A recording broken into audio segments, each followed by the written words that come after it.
And that's not to mention a terrific audience here with us in York. Islamism has become a growing concern in Britain. We've all become more used to the sight of women veiled from head to foot, radicals holding placards saying things like, behead those who criticise Islam. Surveys suggest that 37% of young British Muslims want Sharia law in this country.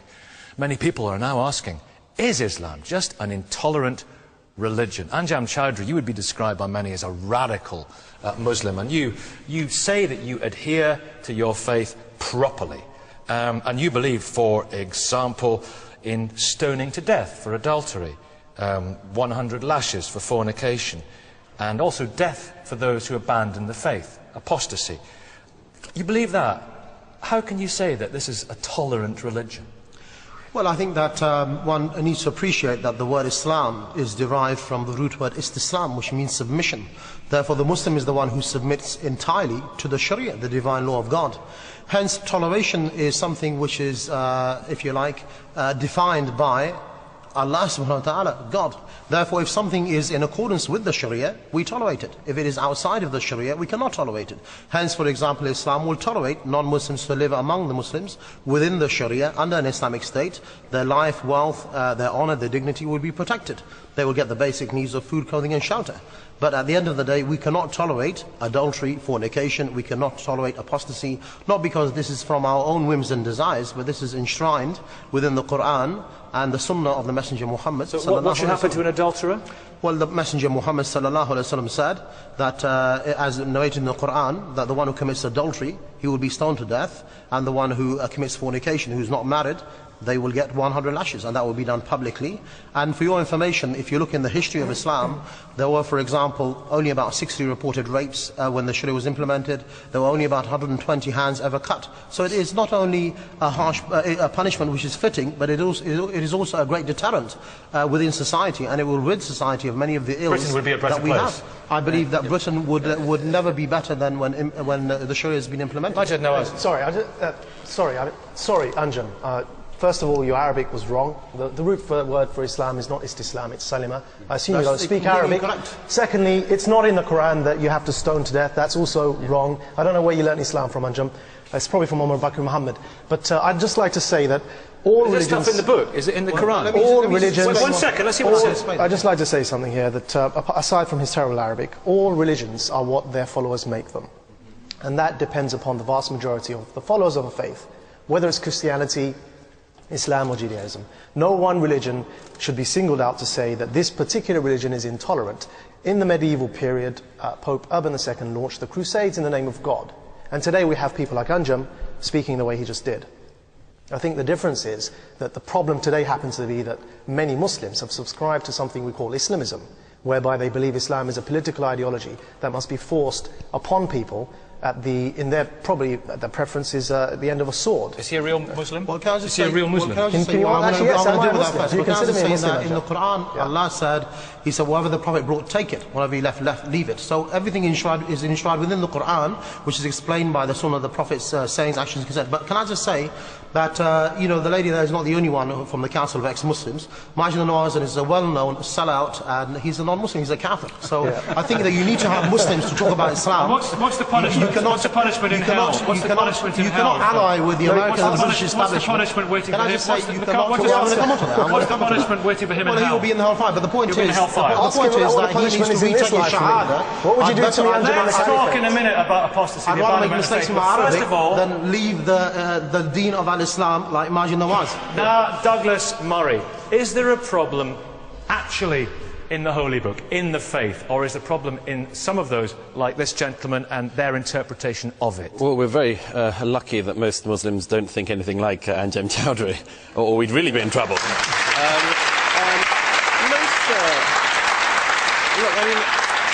Most Muslims, both in Britain and across the world, are law-abiding, decent people for whom their faith is an important part of their lives. However, there is an awkward thing about Islam, which is that Islam's religion, its founder, was a more violent man than, for instance, the founder of Christianity. I'd give you an example. I mean, if Christ, I'm not a Christian, but I have no truck in this thing, but if Christ had been a warrior, had killed people he captured, said, Christianity's history would be even more violent than it has been. I'd give you one other example. When a woman is brought in adultery to Jesus, he says, he who's without sin casts the first stone. When Muhammad has a woman brought in, he orders her to be stoned.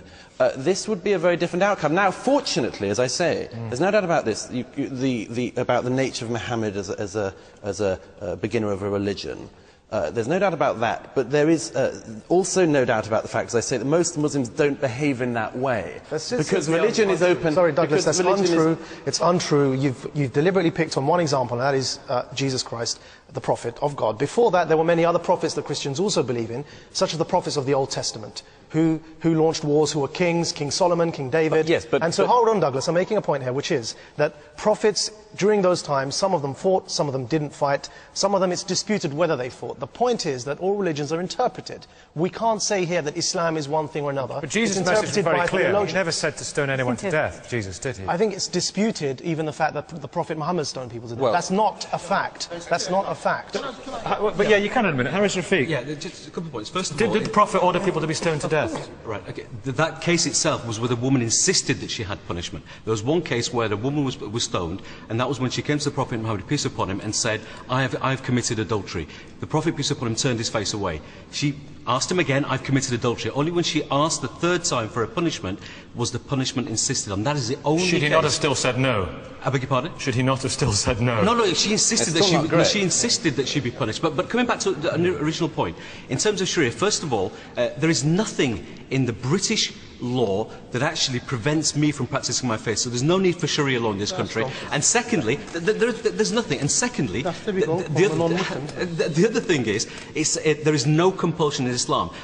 In terms of Anjum classifying myself or Majid or anybody else as they're not Muslim. Sharia, then maybe we could call you a Muslim, can't we? Well, at the end of the day, there are three things that make up a Muslim: Islam and Iman, and from that we get the Sharia. There's the other thing that Anjum seems to be forgetting about, that is tasawwuf, the state of ihsan, being a better human being, worshipping your Lord as if you can see him, because even if you can't, he can see you. That's how you treat your labours, the spirit of the Lord. Okay, what is the problem? Mariam, you abandoned your faith. Mariam, you're an ex-Muslim. Atheist now, but I think this question is wrong, and this is exactly the reason why. The problem is you can find intolerance in every religion, including in Islam, but the reason Islam is such a focus today is because it is the banner of a political movement, and that's where we need to put the finger on. Anjum Chowdhury represents that political movement, that actually, it's not a question of, oh, he's an intolerant man, we can just ignore him. The problem is that this movement makes laws, it actually stones people to death in the 21st century, it hangs 16-year-olds for acts incompatible with chastity. It denies women the right to divorce, to child custody. It imposes sexual apartheid on millions of people. We have to make a distinction between Muslims... So it's not to do with Islam, it's to do with people like him? It is. It's the political Islamic movement. And actually, the first victims and the first front of resistance against this movement are people who are either Muslims or being labelled as such. So he's the problem. The political Islamic movement is the problem.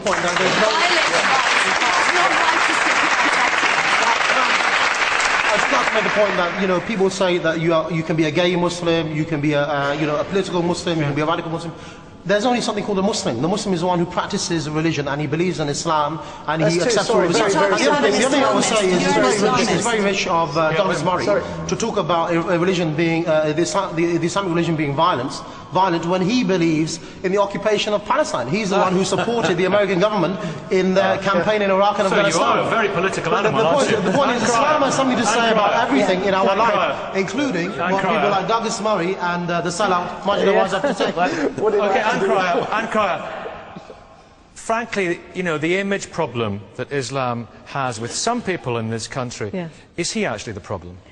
Yes, I'm afraid to say people like him. Mr. Chowdhury is the problem because I have 20% of my constituents are Muslims, and of those 20%, I would say the vast majority have very similar views to myself and other friends here today, they are tolerant, and they don't take the views of Mr. Chowdhury.